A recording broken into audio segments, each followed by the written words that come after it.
I was falling. My body was no longer connected to anything solid. There was no ground beneath my feet. There was no ledge under my hands. There was only air. Cold morning air rushing past my face at a speed I had never experienced. My stomach lurched upward into my chest. My arms reached out for something to grab but found nothing. Absolutely nothing. Just empty space. Just the terrifying absence of anything I could hold on to. The canyon walls were a blur of red and brown streaking past me. I could see the rocks below, sharp, jagged, unforgiving. They were getting closer, fast, too fast. My mind screamed at me that this was it. This was the end. 32 years of living and it would all be over in seconds. I opened my mouth to scream, but no sound came out. The wind stole my voice. It stole my breath. It stole every thought except one. I am going to die. Right here, right now, at the bottom of the Grand Canyon. Alone. Broken, forgotten, just another tragic accident that tourists would whisper about years from now. Just another name on a list of people who got too close to the edge. But then something happened, something that should not have been possible, something that changed everything I thought I knew about this world and the next. Before I tell you what saved my life that morning, you need to understand what brought me to that ledge in the first place. Because this story is not just about survival. It is about purpose. It is about faith. It is about the moment when God shows up in a way you never expected. And by the end of this story, you will understand why I no longer fear falling, because I learned that sometimes the fall is exactly where God meets you. My name is Ethan Walker. I am 32 years old. I am a photographer from Colorado. And 3 months before that morning at the Grand Canyon, my entire life collapsed in ways I never saw coming. Everything I had built, everything I had trusted, everything I had planned for my future. Gone, all of it, gone in a matter of weeks. It started with my job. I had been working as a staff photographer for a travel magazine based in Denver. It was not the most glamorous position, but it was steady. It paid the bills. It gave me a reason to wake up every morning and do something I loved. I had been with that company for 6 years. 6 years of early mornings and late nights. 6 years of missed holidays and canceled vacations because there was always another assignment. I thought my dedication meant something. I thought my loyalty would be rewarded. I was wrong. The email came on a Tuesday. It was not even a phone call, not a meeting. Just an email with a corporate logo at the top and words that felt like a punch to the stomach. Due to restructuring and budget constraints, your position has been eliminated effective immediately. We thank you for your years of service and wish you well in your future endeavors. That was it, 6 years reduced to 3 sentences. I sat in my apartment staring at that email for over an hour. I read it again and again, hoping the words would somehow change. They did not. I was unemployed, just like that. No warning, no explanation that made any real sense, just eliminated, like I had never mattered at all. I told myself it would be okay. I told myself I would find another job. The photography industry was competitive, but I had experience. I had a portfolio. I had connections. I would be fine. I just needed to stay positive and keep moving forward. But life had other plans. 2 weeks after losing my job, Sarah ended our relationship. Sarah, the woman I had been with for 4 years, the woman I thought I would marry someday, the woman who had looked me in the eyes countless times and told me she loved me. She sat across from me at our kitchen table and said words that cut deeper than any job termination ever could. I am not happy anymore, Ethan. I have not been happy for a long time, and I think we both know this is not working. I wanted to argue. I wanted to fight for us. I wanted to ask her what I had done wrong and how I could fix it. But looking into her eyes, I saw something that terrified me. I saw relief. She was relieved to finally be saying these words. She had been waiting for this moment, planning for it, and I had been completely blind. She moved out the following weekend. I helped her carry boxes to her car because I did not know what else to do. I watched her drive away and I stood in the parking lot for a long time after her taillights disappeared. The apartment felt different when I went back inside. Emptier, quieter, like someone had removed all the warmth and left only cold, empty spaces where love used to live. I stopped eating regular meals. I stopped returning phone calls from friends. I stopped doing the things that used to bring me joy. My camera sat untouched on the shelf, collecting dust. I had no motivation to pick it up. What was the point of capturing beautiful moments when my own life felt so ugly and broken? Then came the news about my mother. She called me on a Sunday morning. Her voice sounded different, weaker, smaller. She told me she had been having some health issues and had finally gone to the doctor. The tests had come back. The results were not good.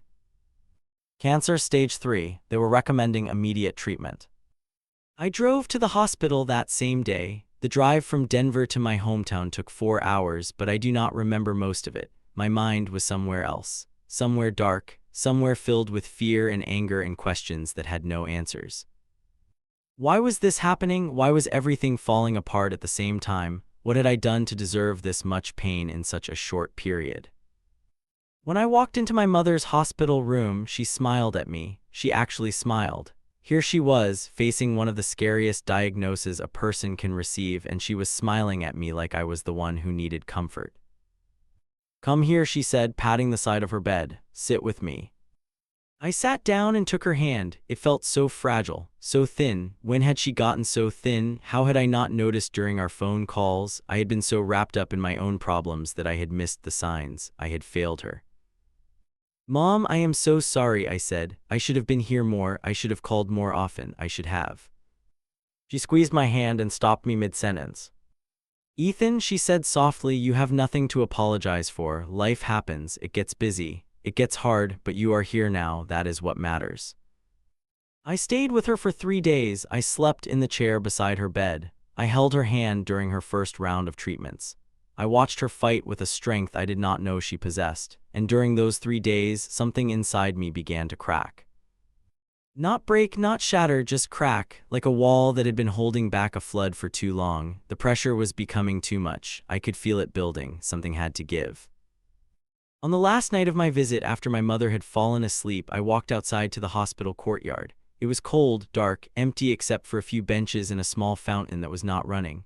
I sat down and looked up at the sky. The stars were bright that night, so many of them, millions of tiny lights scattered across an infinite darkness. I had grown up believing in God. My mother had taken me to church every Sunday. I had memorized Bible verses and sung hymns and prayed before meals. But somewhere along the way, that faith had faded. Life had gotten in the way. I had become too busy, too distracted, too focused on things that seemed more immediate and more important. Now, sitting in that courtyard with my whole world crumbling around me, I felt something I had not felt in years. A desperate need to reach out to something bigger than myself. A longing for something I could not see or touch or prove, but somehow knew was there. I did not know what to say. I did not have any fancy words or eloquent prayers, so I just spoke from my heart. "God," I whispered into the cold night air, "I do not know if you are listening. I do not know if you even care, but I am lost. I am so completely lost, and I do not know what to do anymore. Please, if you are still there, if you still see me, help me find my way." Nothing happened, no voice from the heavens, no miraculous sign, just silence and cold air and the distant hum of traffic beyond the hospital walls. I sat there for a while longer, then went back inside and fell asleep in the chair beside my mother. I drove home the next day. The apartment was exactly how I had left it, empty, quiet, suffocating. I walked from room to room like a ghost haunting his own life. I picked up my camera for the first time in weeks and looked at the photos still stored on the memory card. Happy memories from a life that no longer existed. Sarah laughing at a restaurant, sunset over the mountains, a moment frozen in time that could never be recreated. I needed to get away. I needed to go somewhere that would remind me why I fell in love with photography in the first place. Somewhere vast and beautiful and completely disconnected from the chaos consuming my life. That is when I thought of the Grand Canyon. I had photographed it twice before, years ago during assignment trips. Both times I had been rushed. Both times I had been focused on deadlines and client expectations and technical perfection. I had never truly experienced it, never stood still long enough to feel the magnitude of what I was witnessing. Maybe that was what I needed, to stand at the edge of something ancient and endless, to remember how small my problems really were in the grand scheme of things, to find perspective in a landscape carved by millions of years of patient persistence.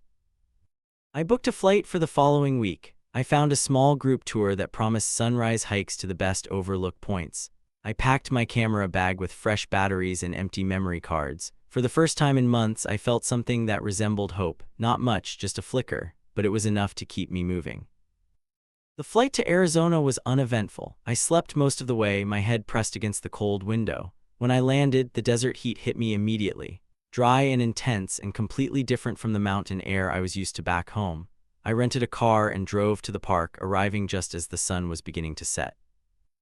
I stood at one of the public overlooks and watched the colors change, orange to pink to purple to deep blue. The canyon stretched out before me like a wound in the earth, beautiful and terrifying at the same time, layer upon layer of rock telling stories that predated human existence. I lifted my camera and took a few shots, but my heart was not in it. I was just going through the motions. That night I stayed at a small lodge near the south rim. The room was basic but clean: a bed, a desk, a window that looked out at nothing but darkness and distant stars. I sat on the edge of the mattress and called my mother. "How are you feeling?" I asked. She laughed softly. "I am the one who should be asking you that question, Ethan. How is the trip? Are you taking beautiful pictures?" I told her about the sunset, about the colors and the scale and the overwhelming sense of smallness I felt standing at the edge. She listened quietly, occasionally humming in acknowledgement. "That is exactly what you need," she said when I finished. "Space to breathe, space to think. God does his best work in wide open places. Remember that."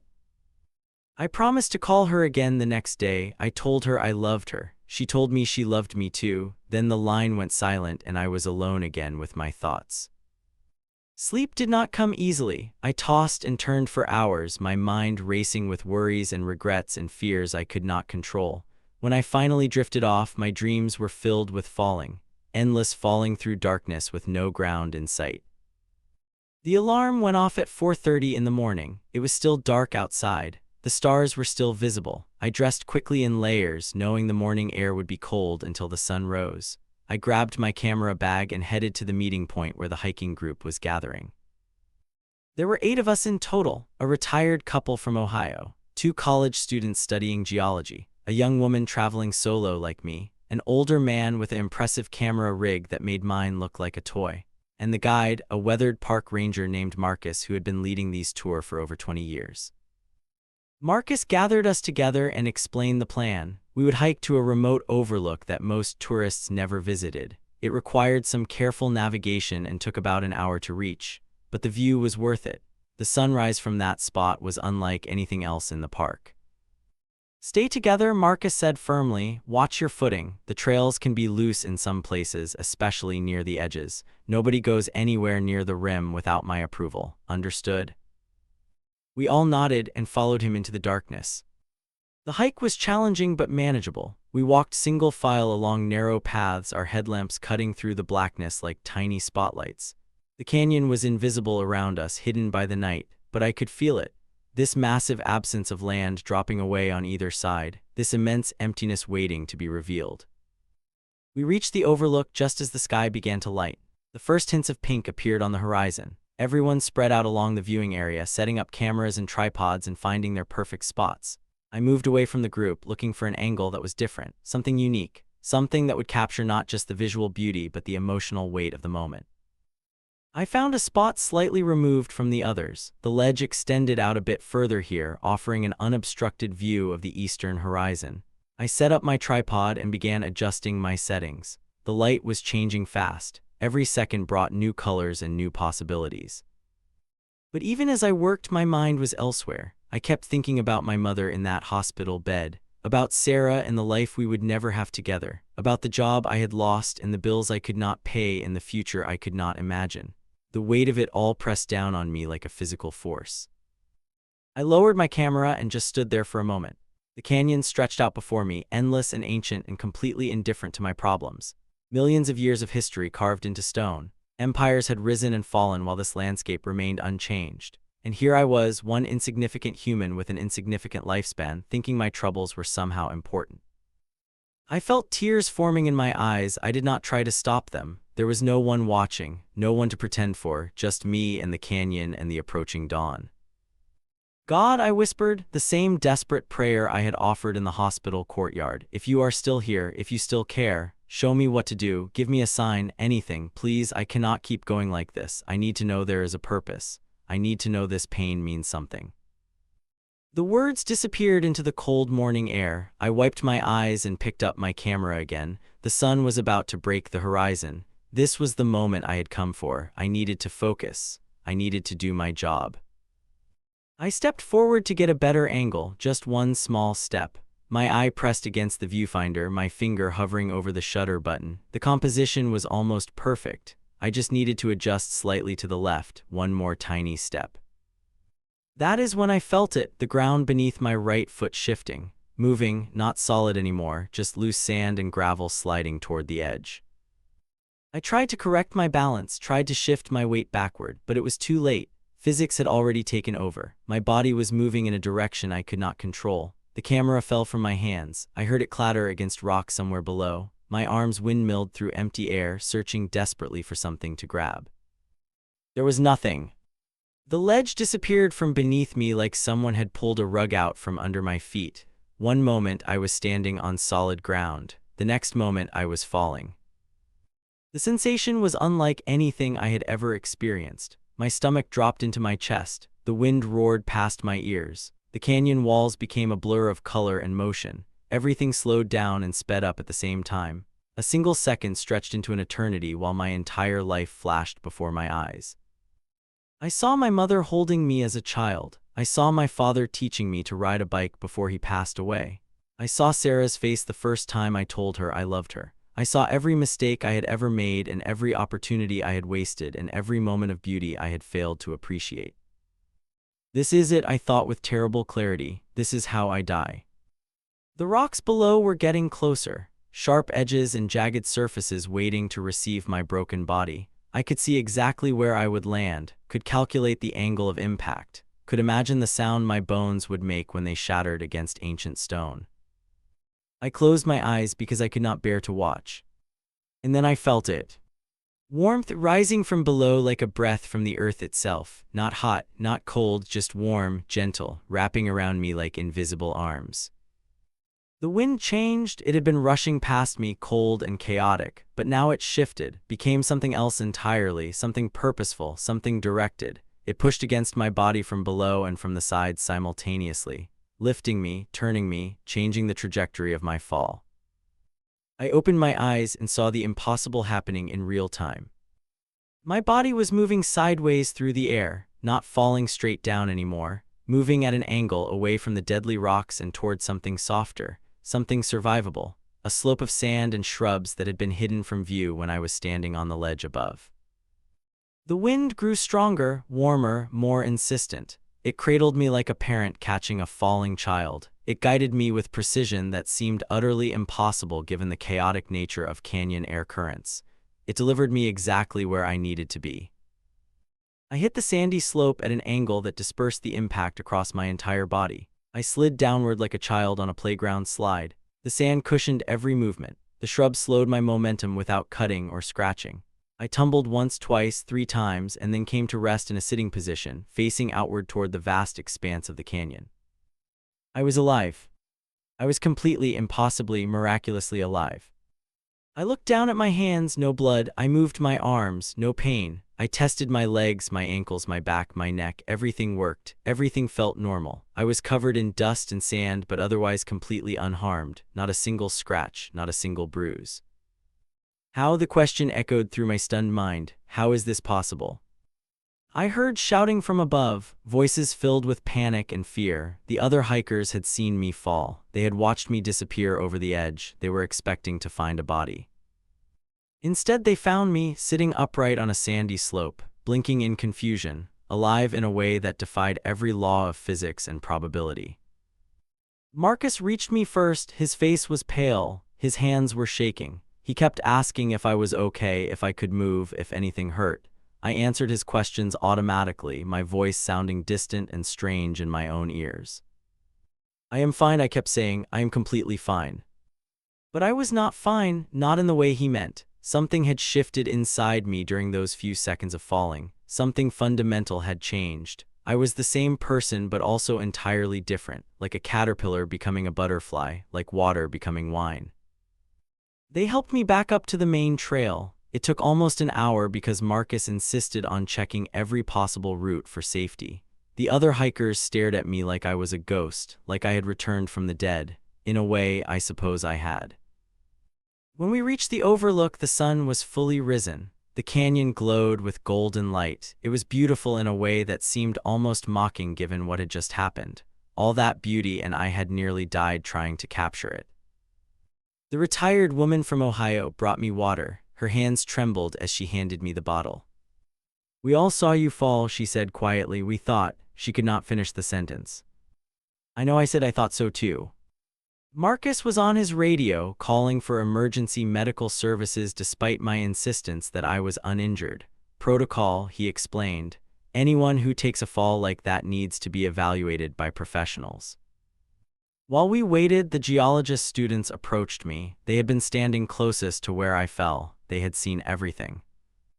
There was wind, one of them said, strong wind rising from below. I have never seen anything like it. Canyon thermals do not work that way. The science does not support what we witnessed. His partner nodded vigorously. It was like something caught you, redirected you, aimed you toward the only soft landing spot in that entire section of the rim. I did not know what to say. They were looking for a scientific explanation, a logical reason for my survival, but I knew deep in my bones that logic had nothing to do with it. Before we go any further, if you believe in Jesus, subscribe to my channel because we provide daily Jesus stories that change people's lives. What happened to me that morning was not chance. It was not coincidence. It was something far greater than I could ever explain with words alone, and there are more stories like mine waiting to be told. The medical team arrived within the hour. They examined me thoroughly right there on the trail. Blood pressure normal, heart rate elevated but stable, no signs of internal bleeding or spinal injury, no broken bones, no concussion symptoms. One of the paramedics kept shaking his head as he documented his findings. I have been doing this for 15 years, he said. Never seen anything like this. Falls from that height, they do not end like this, they just do not. He wanted to transport me to the hospital for observation, but I declined. I signed the necessary waivers and promised to seek medical attention if any symptoms developed. Then I asked Marcus if I could stay at the Overlook for a while longer, just me, alone. I needed time to process what had happened.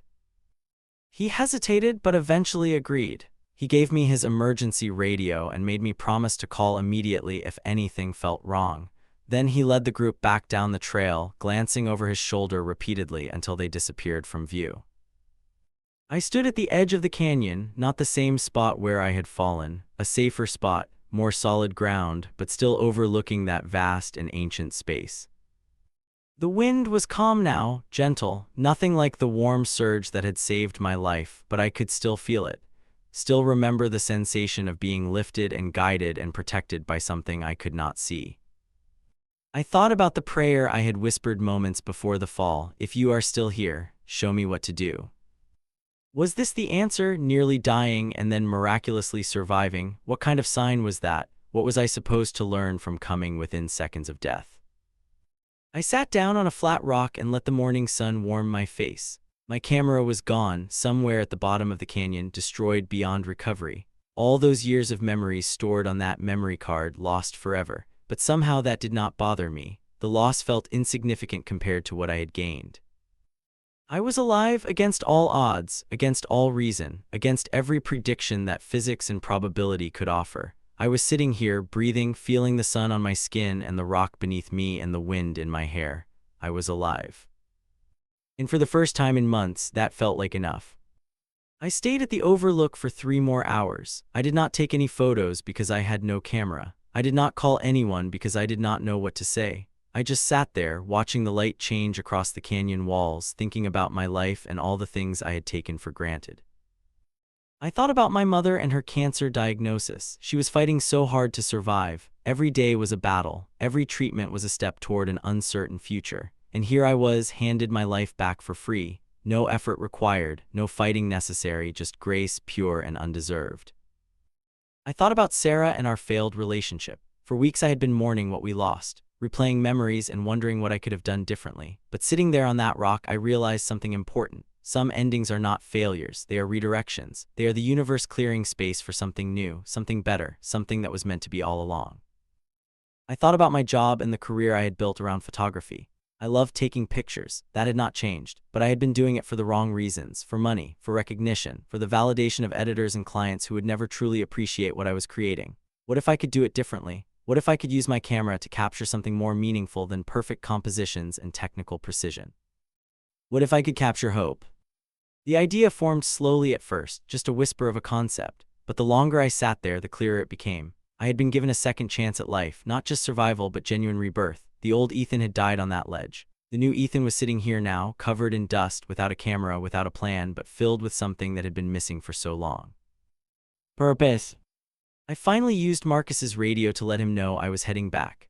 The hike down took longer than expected because I kept stopping to look at things. really look at them, not through a viewfinder or a frame, but with my own eyes. A wildflower growing from a crack in the rock, a bird circling overhead, the way the shadows fell across the canyon in the afternoon light. Everything seemed more vivid, more precious, more worthy of attention. Death had a way of doing that, I realized, of stripping away all the noise and distraction and leaving only what truly mattered. I reached the lodge as the sun was setting, same colors as the night before, orange to pink to purple to deep blue, but I was watching it differently now, not as a photographer looking for the perfect shot, not as a tourist checking off a bucket list item, just as a human being grateful to witness another sunset. I called my mother that night. I had not planned what I would say, had not rehearsed any particular story or explanation. But when I heard her voice on the other end of the line, everything came pouring out. The fall, the wind, the impossible survival, the hours I spent sitting alone on that rock thinking about life and death and everything in between. She listened without interrupting. That was one of her gifts. The ability to hold space for another person's experience without trying to fix it or explain it or make it smaller than it was. When I finally stopped talking, there was a long moment of silence. I could hear her breathing, could picture her face, thin from the treatments but still full of that stubborn strength I had always admired. "Ethan," she said finally, "do you remember what I told you before you left, about God doing his best work in wide open places?" I remembered. "That canyon has been there for millions of years," she continued, "carved by water and wind and time. Layer after layer of rock shaped by forces beyond our understanding. And in all that time and all that history, today was the day you stood on that ledge. Today was the day you whispered that prayer. Today was the day the wind rose up to meet you." Her voice cracked slightly. I could hear the emotion she was trying to contain. "That is not coincidence, Ethan. That is not luck. That is love. Pure, intentional, undeserved love from a God who sees you, who hears you, who has plans for you that you cannot even imagine yet." I started crying, not sad tears, not scared tears, just release, just letting go of all the weight I had been carrying for so long.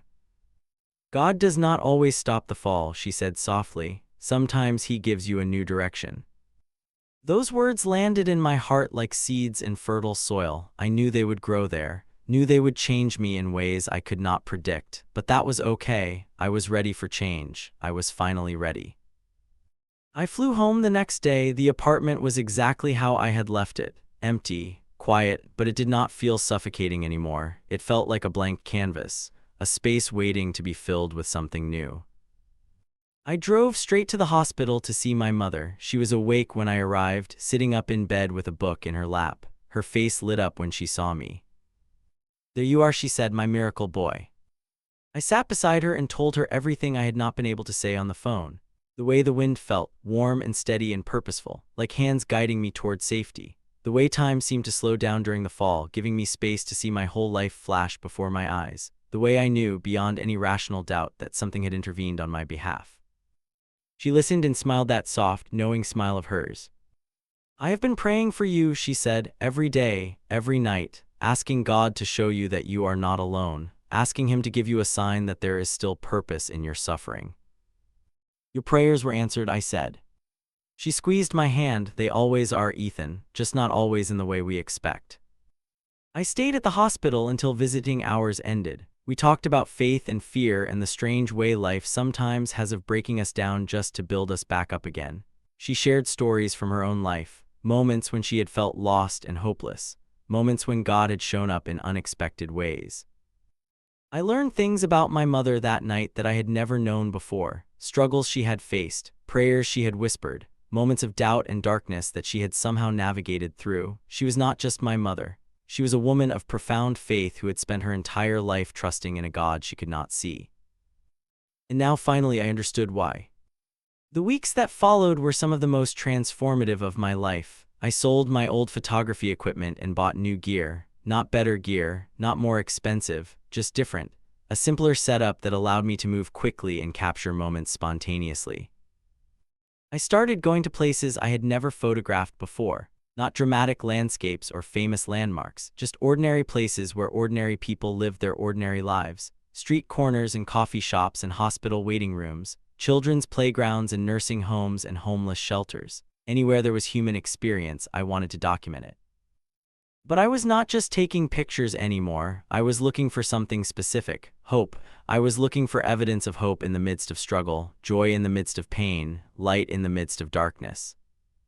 And I found it everywhere I looked: in the smile of an elderly woman feeding pigeons in the park, in the laughter of children splashing through puddles after a rainstorm, in the tears of a father holding his newborn child for the first time, in the quiet determination of a cancer patient walking the hospital corridors, refusing to give up. I started posting my photos online, not for money or recognition, just to share what I was seeing, just to offer evidence that beauty still existed in a world that often felt broken and hopeless. The response was unexpected. People started reaching out, strangers who had stumbled upon my work and felt something stir inside them. They sent messages telling me how a particular image had touched them, how it had reminded them of something good, how it had given them a reason to keep going. One woman wrote to say she had been planning to end her life the night she found my photos. She had scrolled through them for hours, crying, and by morning she had decided to seek help instead. She thanked me for saving her life. I did not save her life, I just took pictures, but somehow those pictures had become vessels for something greater than I could understand. They were carrying hope to people who desperately needed it. My mother's condition improved slowly over the following months. The treatments were working. The cancer was responding. She called me after one of her checkups to share the good news. "The doctors are optimistic," she said. "They say I am a fighter." "You are," I agreed. "You are the strongest person I know." She laughed. "I had help," she said. "The same help you had on that canyon ledge. We are not fighting alone, Ethan. We never were." I visited her as often as I could. We would sit together in her living room looking through my latest photos on my laptop. She had opinions about every image. "This one needs more contrast. This one should be cropped differently. This one is perfect just the way it is." I loved those sessions, loved watching her engage with my work, loved seeing the light in her eyes when a particular image moved her. She became my most important critic and my biggest supporter all in one. One day, about 6 months after the canyon incident, she asked me a question that stopped me in my tracks. "Have you forgiven yourself yet, Ethan?" I looked at her confused. Forgiven myself for what? She studied my face with those wise, patient eyes. "For all the things you think you did wrong, for losing your job, for losing Sarah, for not being here when I got sick, for all the ways you think you failed." I had not thought about it in those terms, had not realized I was still carrying that burden. But she was right. Somewhere deep inside, I was still blaming myself, still convinced that all the bad things had happened because of something I did or failed to do. "None of it was your fault," she said gently. "Life does not work that way. Sometimes things fall apart not because we made mistakes, but because we were being prepared for something better. You could not have become who you are now without going through what you went through then. The breaking was necessary. The falling was necessary. The rising again is what matters." She reached over and took my hand. "God did not push you off that cliff, Ethan, but He was waiting at the bottom to catch you. He has been waiting your whole life for you to finally look up and see Him, and now you do, now you see." I felt tears forming in my eyes. She was right about all of it. I had spent so much time looking down at my problems that I had forgotten to look up at the sky, forgotten to trust that there was something bigger than my circumstances, something eternal, something worth believing in. After that conversation, something shifted in my work. My photos became different, not technically better, just more honest, more raw, more filled with the kind of vulnerable truth that cannot be manufactured or faked. People noticed the change. They commented on it, asked what was different. I did not know how to explain it except to say that I was finally photographing from a place of faith instead of fear. I started telling my story, at first just to close friends, then to small groups and churches that invited me to speak, eventually to larger audiences who had seen my work and wanted to know the person behind the camera. The story always started the same way. I was falling. My body was no longer connected to anything solid. There was no ground beneath my feet. There was no ledge under my hands. There was only air. And it always ended the same way too, with the wind, with the warmth, with the hands that were not hands but felt like hands, guiding me, protecting me, delivering me safely to a place I never expected to land. People cried when I told the story, they asked questions, they shared their own moments of unexpected grace, their own falls and redirections, their own encounters with a God who shows up in impossible ways. I learned that my story was not unique, not special, just one of countless stories happening every day all around the world. Stories of people falling and being caught, people breaking and being healed, people losing everything and finding something even greater. That is the miracle we all share, the universal thread that connects every human heart. We are all falling in one way or another, falling through grief, falling through failure, falling through illness and loss and uncertainty. And somewhere in that falling, if we are willing to look, we find that we are not alone. We find that there are hands reaching for us, invisible but real, steady and warm. We find that the fall is not the end of the story. It has been 2 years since that morning at the Grand Canyon. My mother is in remission. She walks 3 miles every day and volunteers at her church and calls me every Sunday just to hear my voice. She says I sound different now, lighter, freer. I tell her it is because I am different, because falling off that ledge was the best thing that ever happened to me. She laughs when I say that. Only you would call a near-death experience the best thing, Ethan, only you. But she knows what I mean. She understands that sometimes the worst moments of our lives become the turning points for our greatest transformations, that God uses our brokenness not to destroy us but to reshape us into something more beautiful than we could have imagined. I still photograph landscapes sometimes, mountains and canyons and sunsets that take your breath away, but my real passion is people, capturing those fleeting moments when hope breaks through the darkness, when faith overcomes fear, when love wins despite impossible odds. I went back to the Grand Canyon last year, stood at the same overlook where I fell. The new morning light was golden and warm just like before. The canyon stretched out in all its ancient magnificence, but I was not the same person who had stood there 2 years earlier. I closed my eyes and whispered another prayer, not a desperate plea this time, just gratitude. Thank you, I said, for saving my life, for changing my heart, for showing me that I was never alone even when I felt completely abandoned. Thank you for the fall, thank you for the new direction. The wind picked up gently, not dramatic, not impossible, just a soft breeze carrying the scent of desert flowers and ancient stone. It brushed across my face like a gentle hand acknowledging my words. I opened my eyes and smiled. Whenever someone asks how I escaped danger that day, I always give the same answer. I did not escape, I was guided. Because that is the truth, the honest, unexplainable, miraculous truth. In my darkest moment, when I had nothing left to hold on to, something held on to me, not just caught me, not just saved me, but redirected me toward a life I never knew was possible. That is what God does. He takes our falls and turns them into flights. He takes our endings and turns them into beginnings. He takes our broken pieces and creates mosaics more beautiful than the original ever could have been. If you are falling right now, hear me say this. You are not alone. You are not forgotten. You are not beyond rescue. There are hands reaching for you even now. Invisible but real, steady and warm. All you have to do is let go. Let go of the fear. Let go of the control. Let go of the belief that you have to save yourself. Because you do not have to save yourself. That is not your job. Your job is to fall, to trust, to believe that the wind will rise to meet you when you need it most. And it will. I promise you it will. Because the same God who reached for me on that canyon ledge is reaching for you right now. He sees your struggle. He hears your prayers. He knows exactly what you need, even when you do not know yourself. All you have to do is whisper his name. All you have to do is ask. If you are still here, still listening, still wondering if any of this is real, let me tell you one more thing. I was not supposed to survive that fall. The rangers said it. The paramedics said it. Everyone who witnessed it said the same thing. There should not have been wind like that. The canyon does not produce updrafts in that location. The physics do not support what happened. But it happened anyway. Miracles are not bound by physics. They are not limited by logic. They are not constrained by the small boxes our minds try to put them in. Miracles are simply God being God, doing what only He can do, showing up in ways that leave us speechless and transformed. I am living proof of that, walking, breathing, photographing proof. Every day I wake up is another miracle. Every sunset I witness is another gift. Every person I meet is another opportunity to share the story of what happened when I fell. And what happened was this: God caught me.